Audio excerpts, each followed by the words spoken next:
2025లో high ఎక్స్‌పెక్టేషన్స్‌తో వెళ్ళి అసలెందుకొచ్చాన్రా బాబూ ఈ సినిమాకి అనిపించిన మూవీస్ లిస్ట్ చూద్దాం. లిస్ట్లో నేనేదైనా మూవీ మిస్ అయితే కామెంట్ చేయండి. Number 5 in the list is Kingdom. Cinema trailer, song చూసి మూవీ అన్నా అనే ఎమోషన్ చుట్టూ తిరుగుతుంది అని అనుకున్నా.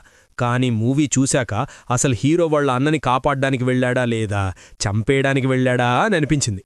Number 4 in the list is Kannappa. Literally ప్రభాసేరా కూడా మూవీని గట్టెక్కించలేకపోయింది.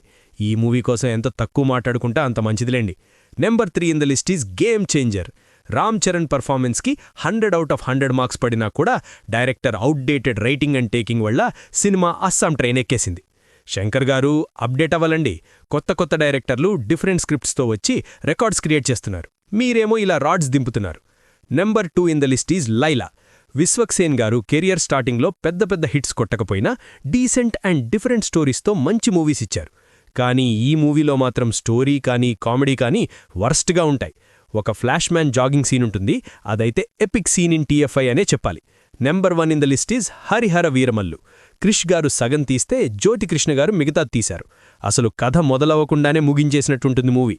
అఫ్కోర్స్ పార్ట్ 2 ఉంది, కానీ తీసే ధైర్యం మేకర్స్కి, చూసే ధైర్యం ఆడియన్స్కి ఉందా అని డౌట్. ఇంకా VFXలు, CGI వర్క్స్ కోసం ఎంత తక్కువ మాట్లాడుకుంటే అంత మంచిది. వీటిలో నేనేదైనా మూవీ మిస్ అయ్యానా? కామెంట్ చేయండి. అలాగే సబ్స్క్రైబ్ చేసుకుని సపోర్ట్ చేయండి.